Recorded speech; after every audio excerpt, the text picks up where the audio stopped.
آپ نے بڑا تردد کیا اور اتنا اہتمام کہ آپ میرے گھر تک آئے اور بات کرنے کے لیے۔ میں اپنے بارے میں کچھ کیا کہنا چاہوں گا، آپ نے بڑے مشکل میں ڈال دیا ہے کہ اپنے بارے میں بتاؤں، ادبی سفر بتاؤں۔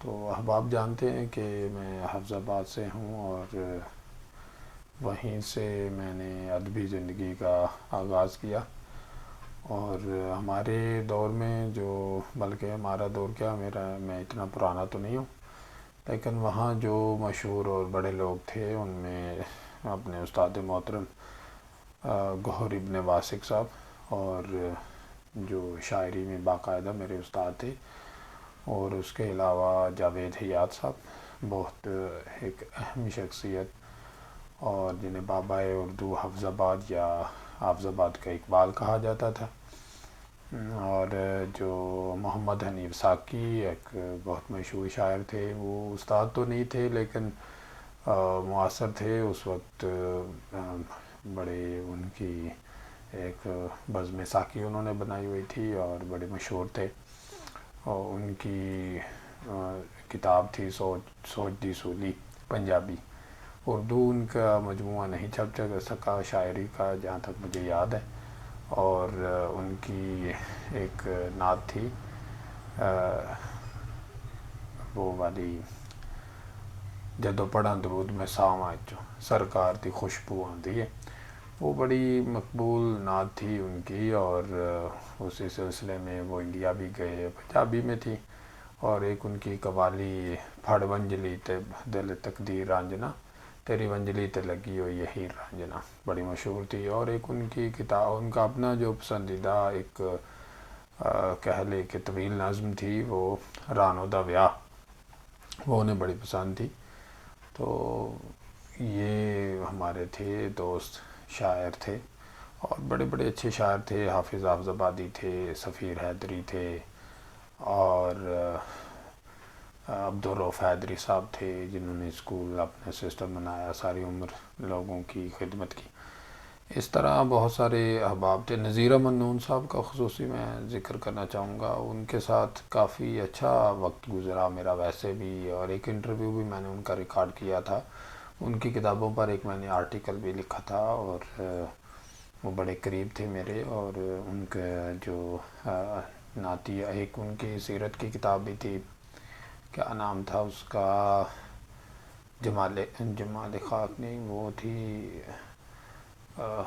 وہ جمال خاک اصل میں میرے سب استاد محترم جاوید حیات صاحب کا کلام تھا غزلوں کا، اور ان کی جو تھی وہ بھی اس طرح جمال کر کے تھی، وہ ایک سیرت کی کتاب تھی، اور اس کے علاوہ ان کا آئی تھی غزلوں کا اردو پنجابی، اور گل صحرا، اور پلکاں اُتے دیوے پنجابی مجموعہ بھی تھا، جہاں تک مجھے ابھی یاد آ رہے ہیں، اور اس طرح معاصر بھی تھے، یہ تو مجھ سے بہت سینئر تھے، کوئی دوست بھی تھے، عبداللہ عمر عالم تھے، ابھی بھی وہ شاعری کرتے ہیں۔ اور حافظ آباد بڑی زرخیز زمین تھی ادبی لحاظ سے، اور استاد محترم جاوید حیات صاحب نے شامی غزل زار کے نام سے بنائی ہوئی تھی ایک تنظیم، اس کے تحت بھی مشاعرے ہوتے تھے، میں نے مشاعرے پڑھے ادھر۔ بابا نجمی کو بھی ایک دفعہ ہم نے انوائٹ کیا تھا حافظ آباد میں، ان کے ساتھ بھی مشاعرہ پڑھنے کا اعزاز حاصل ہوا، غالباً 2011-12 کے قریب کی بات ہوگی، مجھے جو یاد آ رہا 10-11 کی۔ تو اس طرح بڑی زرخیز زمین تھی۔ اعظم توقیر بڑے اچھے شاعر ہیں، اور لاہور میں ابھی رہتے ہیں، انہوں نے حافظ آباد کا شعراء کا تذکرہ جو ہے وہ بھی مرتب کیا تھا، اور میں نے طویل نظم جو میری تھی لوٹ آؤ، وہ ادھر ہی میں نے لکھی تھی، اور صوفیزم کا زمانہ تھا، مجھ پر بہت زیادہ تصوف جو ہے وہ اس کا اثر تھا۔ اسی دور میں یہ نظم میں نے مجاز حقیقت کی طرف لکھی، تقریباً 2.5 سے 3 سال مجھے لگے، مسلسل اسی میں رہا، واردات قلبی ہیں میرے اس میں بہت زیادہ، اور ہاں، تو یہ بڑی مشہور اور مقبول ہوئی. یہ میرا ماننا ہے کہ یہ نثری ہے، اور میں نے اس کو جو آمد اور خیال جس طرح آیا ہے اسی طرح اس کو بیان کر دیا ہے. میں نے کوئی اس میں رد و بدل نہیں کی. لیکن یہ ہے کہ کچھ موضوع تباہ ہونے کی وجہ سے شاید وہ بہت زیادہ مصرے جو تھے وہ روانی میں اور موزونیت میں آئے. وہ بڑی استاد محترم تو کہتے تھے کہ یہ شاعر کا اعتراف ہے کہ یہ میری نثری نظم ہے، لیکن اس میں مصرے بہت زیادہ ہیں جو کہ بالکل وزن پر ہیں. تو اس طرح یہ بڑی مشہور ہوئی، اور یہ 2013 میں چھپی، 13 میں ہی بک گئی. اور یہ دکاندار کہتے تھے کہ اس کو لوگ چوم کر لے جاتے تھے، یعنی بڑی محبت سے انہوں نے چوما. اس نظم کے سلسلے میں نے مختلف شہروں کے اندر بھی اس نظم کو پڑھا، جس میں گجرات ہے، منڈی بہاؤالدین ہے، اور فیصل آباد بھی مجھے یاد آ رہا ہے تھوڑا سا. اور لاہور میں کئی دفعہ گیا اس نظم کے سلسلے میں، اور اس طرح کر کے یہ رہا. پھر 10 سال بعد 2023 میں یہی نظم داو نیڈت ہائی بیک کے نام سے پروفیسر جمشید انجم نے اس کو کمپائل کر کے، یعنی کہ انگلش میں ٹرانسلیٹ کر کے مجھے تحفہ دی، اور المستر اسلام آباد سے چھپی جنوری 2023 میں. اور 7-8 مہینے بعد 2023 میں اگست میں اس کا دوسرا ایڈیشن بھی چھپا. یہ بڑی مقبول ہوئی. یہ نظم بڑی اچھی تھی. اور بس یہ کیا ہے. پھر 2014 میں، یعنی کہ 1 سال بعد، میرا افسانوں کا مجموعہ آیا تھا، کتستان اس کا نام تھا. وہ بڑی میرے دل کے قریب تھی کتاب، ابھی بھی ہے. اس میں میرے ابتدائی دور کے افسانے ہیں، تو اس میں ظاہر ہے کافی کمیاں ہوں گی. پھر اس کے بعد اس میں 10 افسانے تھے، اور بڑی میں نے کوشش کی تھی، جو اس وقت بھی میرے ذہن میں ایک خیال ہوتا تھا کہ میں مختلف جو حیت اور اسلوب اور تکنیک، اور پھر اس کے بعد جو ہے نا نئی سٹوری جو ہے نا وہ لکھوں. حامد سراج صاحب نے جو یہ کتاب پڑھی تو مجھے فون کیا اور کہا کہ آپ کو کہانی لکھنی آتی ہے، تو یہ بڑی اچھی بات ہے. تو اس دور میں انسانے میری کتاب کی میں تیاری کر رہا تھا. پروفیسر رویش ندیم صاحب نے اس پہ لکھا، ڈاکٹر پروفیسر بشرا پروین صاحبہ نے لکھا، ڈاکٹر شفیق انجم نے لکھا. یہ اس کتاب کے اوپر جو کتستان تھی اس پہ ارشاد اللہ ایڈوکیٹ نے لکھا تھا. بڑے مشہور و معروف شاعر اور اسکالر تھے، اور اللہ انہیں غریق رحمت کرے. انہوں نے غازیوں پہ بہت کام کیا ہے. ہمارے علاقے پنڈی بٹیاں کے رہنے والے تھے، لائر تھے، پروفیسر تھے، اور بڑے ہی جینیس انسان تھے. تو وہ یوں ہوا کہ نذیر احمد نون صاحب کہتے تھے کہ یار اس پہ نا ارشاد اللہ ایڈوکیٹ لکھے تو یہ بڑی سعادت مندی ہو جائے گی کتاب کے لیے. میں نے ہاں کر دی. میں نے کہا ٹھیک ہے، اگر وہ چاہیں تو لکھ دیں. تو اس وقت میرا جو گیٹ اپ تھا وہ ذرا صوفیانہ تھا، زلفیں تھی، امامہ میں باندھتا تھا، داڑھی بڑی سی تھی.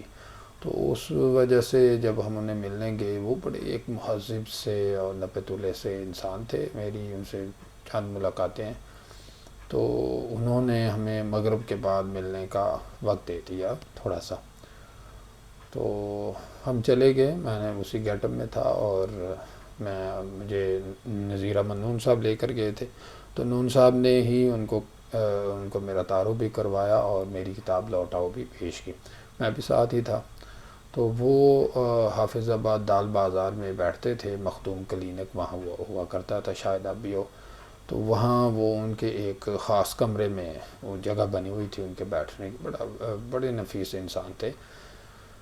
تو ان سے ہم ملے. انہوں نے مجھے دیکھا سر سے پاؤں تک. بیٹھ گئے ہم، اور میں نے مسودہ جو پرنٹ کی شکل میں تھا میں نے انہیں پیش کیا، اور لوٹاؤ انہوں نے دیکھی. بابا جاوید حیات صاحب کی رائے دیکھی، اور لوٹاؤ پہ استاد محتم دنیا سے پردہ کر چکے تھے. ادھر بیٹھ رہے. انہوں نے کہا کہ دیکھیں میرے پاس اتنا وقت نہیں ہے عثمان غنی رات، آپ مجھے بتا دیں کہ وہ 10 افسانوں میں سے کون سا افسانہ میں پڑھوں. اگر وہ افسانہ مجھے پکڑ لے اور پڑھوائے تو میں آپ کی کتاب ساری پڑھوں گا اور اس پہ لکھوں گا. میں نے کہا کہ سر میرے لیے سارے افسانے برابر ہیں، جیسے اولاد برابر ہوتی ہیں. یہ ایک رسمی جملہ بھی تھا. میں نے کہا کوئی بات نہیں، بول دیتے. تو میں نے وہ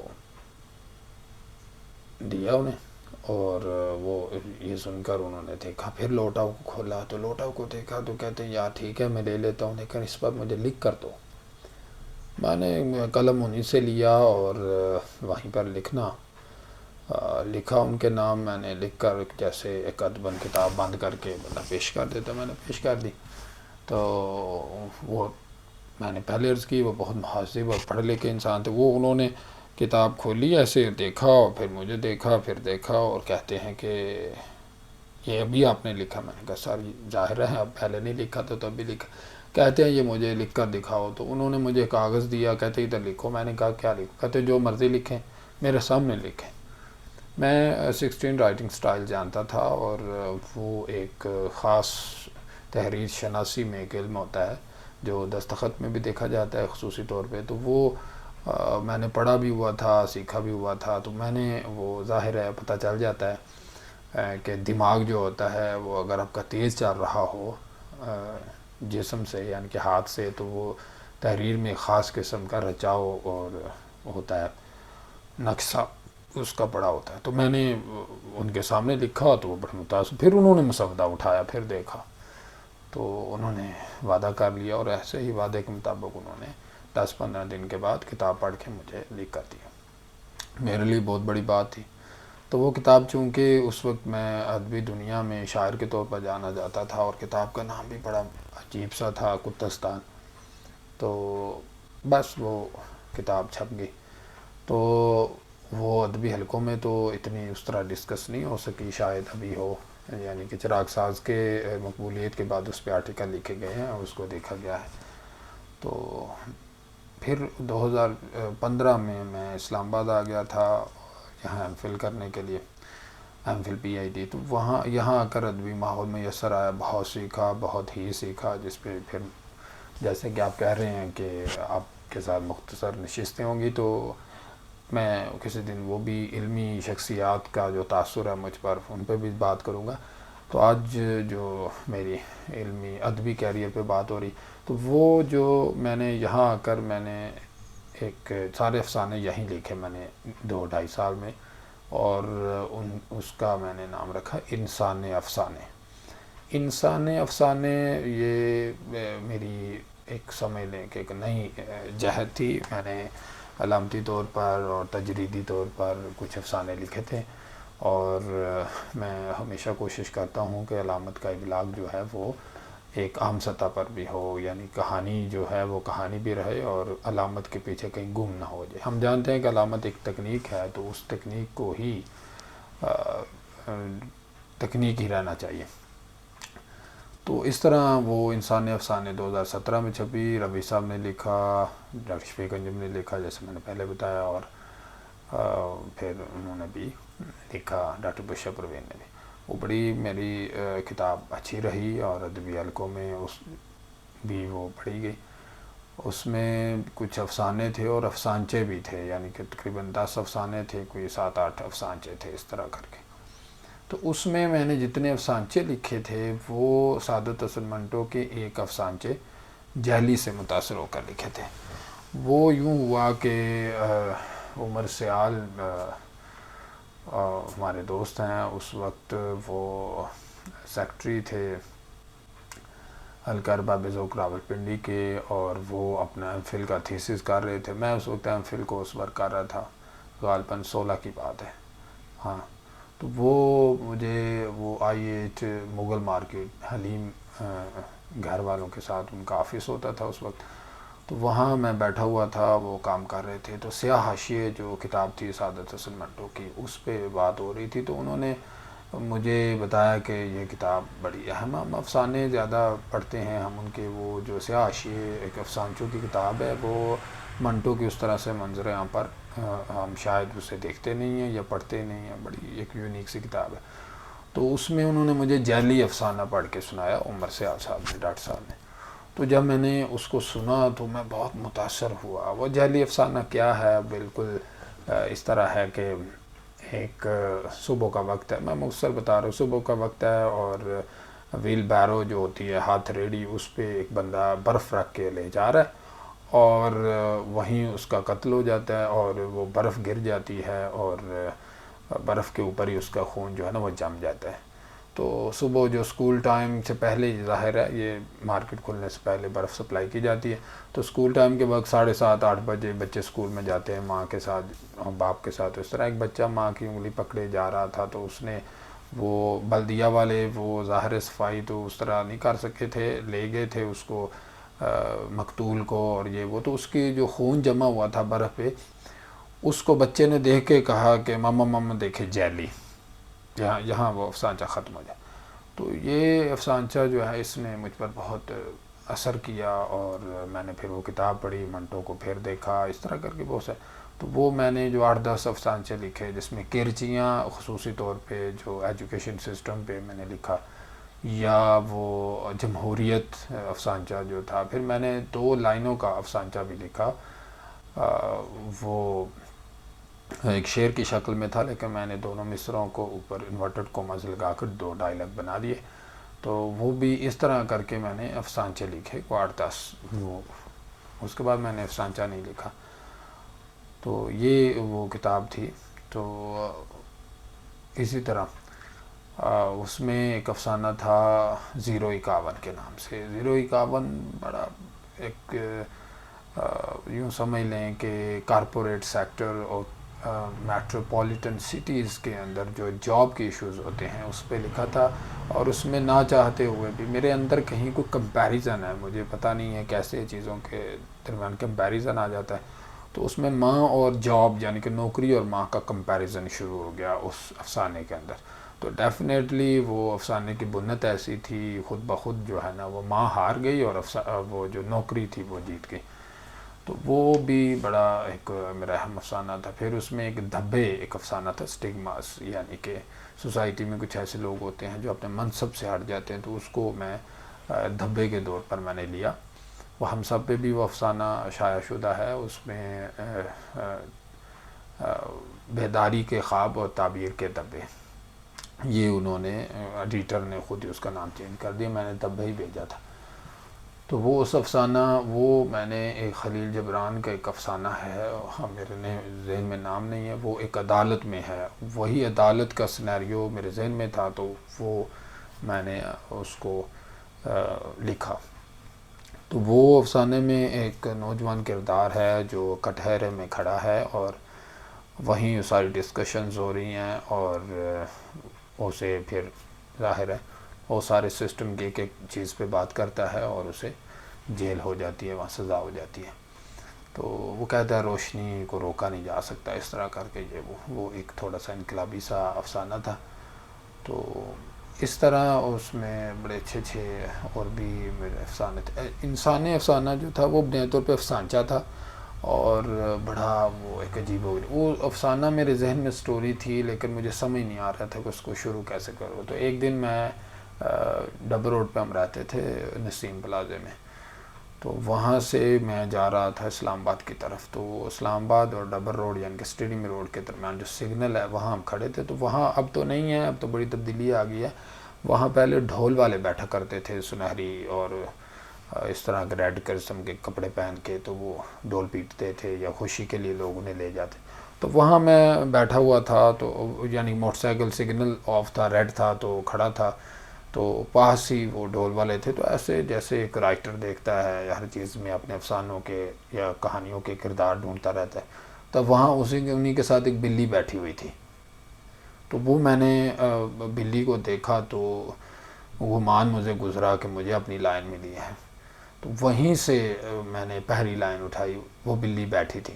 میں نے غور کیا تو پلا معلوم ہوا. تو وہ ایک مجھے عجب ملا. تو 7-8 جانوروں کا ذکر کرتے ہوئے میں اپنے انسان نے میں نے کردار جو بلڈ کیا تھا خود، تو وہ انسان نے وہاں بنا کے وہ انسان جو کہ رنگ بدلتا ہے اور اپنی جو اصل نوع ہے اس کی اس سے ہٹ جاتا ہے، تو اس کو میں نے انسان. اس میں ایک سرخ دود افسانہ تھا، وہ آنر کلنگ پہ میں نے لکھا تھا. اس وقت کچھ ایسے مسائل ہو گئے تھے سوسائٹی میں، خصوص طور پہ پاکستان میں.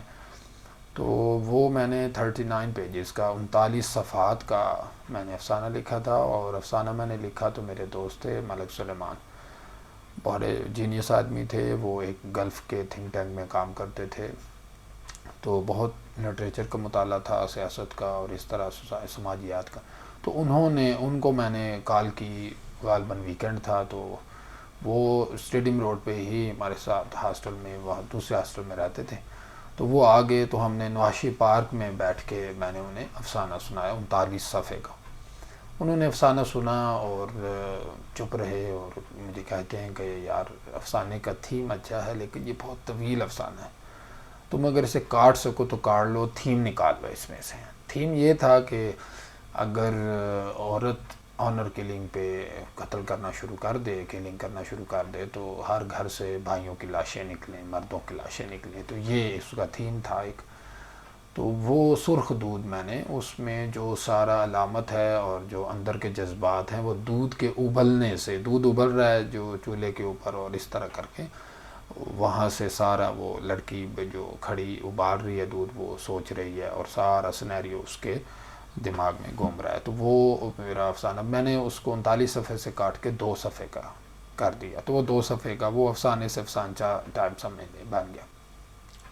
تو اس طرح یہ ایک سفر تھا. یہ 2017 میں کتاب شائع ہوئی تھی ادھر پنڈی سے ہی. ہمارے دوست ہیں ارشد ملک، ان کی مطبع سے، رومیل ہاؤسہ پبلیکیشن سے 2017 میں. پھر میری کچھ اردو کی کتابیں تو نہیں آ سکیں اور ایک گیپ رہا، اور اسی سال میں انسانے کے چھپنے کے بعد جو ہے میری جاب ہو گئی نمل میں. میں یونیورسٹی میں آ گیا. تو پروفیسر رویش ندیم صاحب، جنہوں نے کتاب پہ لکھا بھی تھا، بڑے اچھے ہمارے دوست ہیں، استاد ہیں بلکہ دوست کیا ہیں. تو انہوں نے مجھے ایک جملہ کہا کہ میں مٹھائی لے کر ان کے پاس گیا. مٹھائی انہوں نے کھائی. تو وہ اس وقت اصغر مال کالج راولپنڈی میں وہ تھے، صدر شعبہ اردو تھے. میں ان کے پاس بیٹھا تھا تو مجھے کہتے ہیں کہ it's time to fly, your runway is over. میں چپ کر گیا. میں نے کچھ نہیں کہا. مجھے کہتے ہیں عثمان، اب آپ کے اڑنے کا وقت ہے، آپ کے جو اسٹرگلنگ فیز تھا وہ ختم ہو گیا. میری ایک دنیاوی لحاظ سے ایک مستقل جاب تھی، ریگولر تھی. تو میں نے کہا ٹھیک ہے. وہ جو میرے ذہن میں جملہ میں نے ان کا وہ سنا، تو میں نے استاد کے حکم کے طور پر اس کو سنبھال لیا، دل میں رکھ لیا. تو اس لیے میں بڑا کانشیس ہو گیا. میں نے مطالعہ زیادہ کر دیا، لوگوں سے ملنا تھوڑا کم کیا، لیکن پڑھنا زیادہ شروع کر دیا کہ ایک بہت بڑی ذمہ داری ہے اور یونیورسٹی کا استاد اور یہ مسئلہ. تو اس طرح میں پڑھتا رہا، ساتھ میں اپنا تھیسس کرتا رہا، ایم فل کیا، پھر پی ایچ ڈی میں داخلہ لے لیا. تو اس دوران میں صرف پڑھتا رہا، میں نے لکھا بہت کم. تو پھر سال گزرتے گئے. بس ہلکے ارباب ذوق اسلام آباد میں پڑھتا رہا افسانے. وہ بھی میں کسی نشست میں بتاؤں گا کہ وہ بھی کیسے ایک پورا ایک سسٹم ہوا، میں کیسے ہلکے میں پہنچ گیا.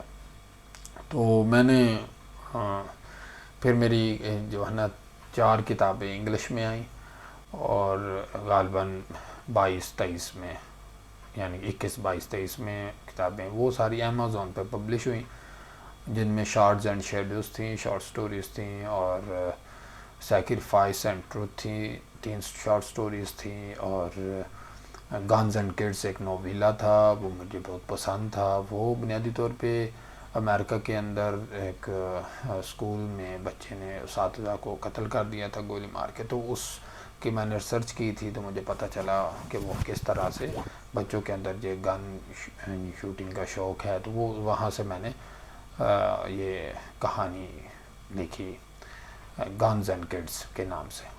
تو یہ بھی امیزون پہ پبلشڈ ہوئی. تو اس طرح 4-5 کتابیں آئیں. ایک تھی لو اینڈ ہنگر، وہ پوئمز کی کتابیں تھیں. وہ اس کو ٹرانسلیٹ کیا تھا ڈاکٹر جمشید انجم نے. تو اس طرح یہ 4-5 کتابیں انگلش، 4 انگلش میں آئیں. 5ویں تو ظاہر ہے ادھر المستر سے چھپی، وہ بھی لوٹا وہ کی میں نے بتایا پہلے ہی، وہ 2023 میں چھپی تھی. تو پھر اس کے بعد میرا 23 میں میرا ٹارگٹ تھا کہ 3 کتابیں جو ہیں میری آنی چاہیے.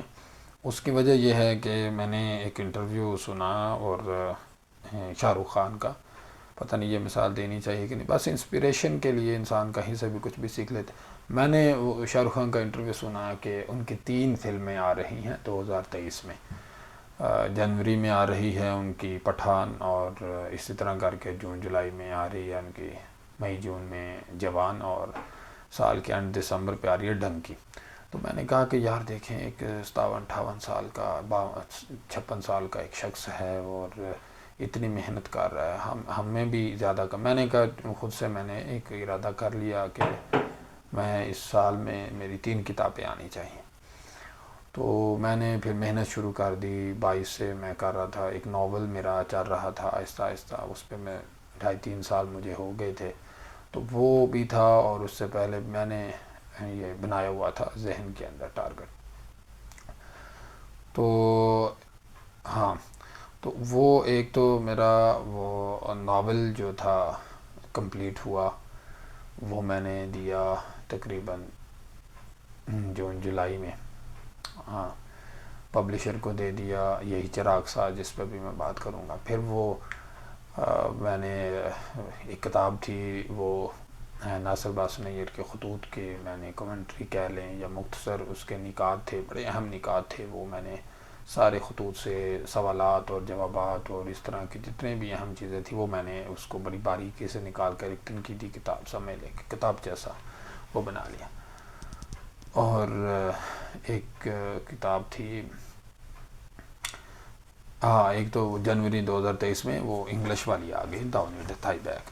تو یہ میرا ٹارگٹ تھا کہ 3 کتابیں آ جائیں، تو ایک ہی آئی انگلش والی، اور جو ناول تھا وہ پبلشر نے اسے بڑا لیٹ کیا، اس کے اوپر ڈیٹ تو لکھی 2023، لیکن وہ شائع ہوا مارچ 2024 میں، یعنی کہ رمضان کے کوئی 10 دن پہلے اس طرح کر کے وہ منظر عام پر آیا۔ تو وہ کتاب جو تنقیدی تھی وہ چھپ نہ سکی بعض وجوہ کی بنا پر۔ وہ جو تھا وہ ناول، اس نے جب وہ چھپا تو اس نے ایک باقاعدہ جو ہے ایک سمجھ لیں کہ ادبی دنیا میں مجھے صحیح دوبارہ سے انٹروڈیوس کروایا اور بتایا، سمجھ لیں کہ ادبی زندگی کا ایک اہم موڑ ثابت ہوا۔ تو ناول چراغ ساز پہ بات کرنی تھی، خصوصی طور پہ آپ نے کہا تھا کہ وہ ناول پہ بات کریں اور اپنے ادبی سفر پہ، تو یہ مختصراً میں نے اپنا ادبی سفر بتایا ہے۔ اور اصل جو ادبی سفر میرا ہے وہ جب میں 15-16 سال کا تھا، 15 سال کا، میں رسول college, government college of technology رسول میں جب ڈپلومہ کرنے میں گیا، تو وہاں پر میرا ادبی سفر شروع ہوا۔ وہاں مجھے نیند نہیں آتی تھی رات کو، میرے اندر خیال دوڑتے رہتے تھے، تو مجھے سمجھ نہیں تھی، میرے خاندان میں دور دور پڑھنے والا کوئی نہیں تھا، تو رائٹر کہاں ہوگا، تو وہ میرے اندر وہ خیال تھے، مجھے سمجھ نہیں آتی تھی تو یہ کیا ہوتا ہے۔ تو جیسے یوں سمجھ لیں کہ ایک جیسے ایک عورت پریگننٹ ہو جاتی ہے، یہ مثال آپ دیکھ لیں، مختلف رائٹرز نے یہ استعمال کی ہے، تو وہ فیل کرتی ہے کہ میرے اندر کچھ ہے، تو ایسے ہی جب خیال آتا ہے تو دماغ سمجھ لیں کہ وہ حاملہ ہو جاتا ہے، اور اس کی پورے جسم میں اس کا پریشر ہوتا ہے، اور وہ جو رگیں ہوتی ہیں، نبض ہوتی ہیں، یہ وہ سارا کچھ محسوس کرتا ہے کہ آپ کے اندر کچھ ہے۔ تو وہ نیند نہیں آتی تھی، تو ایک رات میں نے اٹھ کے جو میرے ذہن میں تھا میں نے لکھنا شروع کر دیا، تو وہ مجھے پتہ چلا کہ وہ شعر ہونا شروع ہو گئے ہیں۔ تو وہاں پھر میں نے شعر سناتا تھا، وہ شعر مجھے آتے تھے، میں لکھ لیتا تھا، مجھے سکون آ جاتا، تو وہ مجھے پتہ چلا کہ وہ اندر جو کوئی چیز ہے وہ نیچرلی ہے۔ تو وہ یوں کہہ لیں کہ جب وہ باہر آئی تو مجھے پتہ چلا کہ میں تو ایک شاعر ہوں، کریٹو ہوں، اور میں دوستوں کو سناتا تھا بڑا شرمیلے انداز میں، اور انہیں شعر سنا کے میں اندر کمرے میں بھاگ جاتا تھا، تو مجھے کہتے تھے یار بھاگ کیوں جاتا، میں کہتا مجھے شرم آتی ہے، آپ پتہ نہیں کیا کہیں گے۔ تو وہ وہاں ایک ادبی ماحول تو نہیں تھا، لیکن آہستہ آہستہ لوگ نا، وہ سب سے پہلا میرا جو تجربہ رہا وہاں پر دوستوں کے ساتھ، وہی بڑا پازیٹیو رہا، دوستوں نے بڑا اپریشیٹ کیا۔ اور ہمارے ساتھ ایک نظام الدین توکلی جو گجرات کے تھے، شاہین چوک کے پاس شادی وال گاؤں کے، ان کا پوتا نصیر الدین خلیل ہمارا روم میٹ تھا، وہ بی سیکشن کا تھا، میں سی کا تھا، تو وہ ہمارا روم میٹ تھا، ہم کمرہ نمبر 20 میں اکٹھے رہتے تھے، وہ میرے بڑے کلوز تھا۔ اس نے مجھے بتایا کہ میرا جو دادا ہے وہ رائٹر ہے، تو پہلی دفعہ اس نے مجھے کہا کہ میں تمہیں نا کوئی چیز گھر سے لا کر دکھاؤں گا، تو وہ دادے کی خطاطی اور ایک صفحہ ڈکشنری کا لے آیا لغت کا. تو اس نے مجھے دکھایا وہ صفحہ لغت کا، تو میں نے زندگی میں پہلی دفعہ وہ اتنے لفظ اکٹھے دیکھے اور لکھے ہوئے، اور لغت کے، اور وہاں کے 5 5 6 6 معنی لکھے. تو میں نے دیکھا، میں نے کہا یار اتنے لفظ اگر میرے پاس ہو تو میں کتنے شعر کہہ سکتا ہوں، میرے خیالات باہر آ جائیں گے. تو اس سے میں نے بہت لجاجت کی اس کی اور ترلے کیے، لیکن اس نے مجھے وہ صفحہ نہ دیا، کہا تو میرے دادے کا ہے. اس وقت مجھے اس نے بتایا کہ یہ کوئی ڈکشنری کوئی چیز ہوتی ہے. پھر میں نے ڈکشنری 30 روپے کی غالباً پاکٹ ڈکشنریز آیا کرتی تھیں اردو سے اردو، وہ میں نے لے لی اور میں پڑھتا تھا، اور اس طرح کر کے. تو یہ ایک بڑا ذریعہ ہوا. پھر دوستوں نے مجھے بڑی عزت دی، اور میں وہاں پر غزلیں پڑھتا تھا، نظمیں کہتا تھا. وہاں ایک میری نظم تھی مقابلہ حسن، وہ بڑی دلچسپ نظم تھی. وہ ابھی اس کا تھیم کسی وقت چلے شاید ڈسکس ہو جائے، لیکن وہ بڑی دلچسپ نظم تھی. غزلیں تھیں کچھ بڑی مشہور ہوئیں، اور اس طرح کرتے. وہ مجھے بڑا اچھا دور یاد، وہ میرا ابتدائی دور تھا. اور میرے دوستوں نے اور کلاس فیلوز نے مل کر 2017 میں، یعنی کہ 2 سال بعد، میری کتاب ساری کمپوز کی اور اس کا سرورک بنایا. اس وقت میری کتاب کا نام تھا میں اور تو اس طرح ہیں.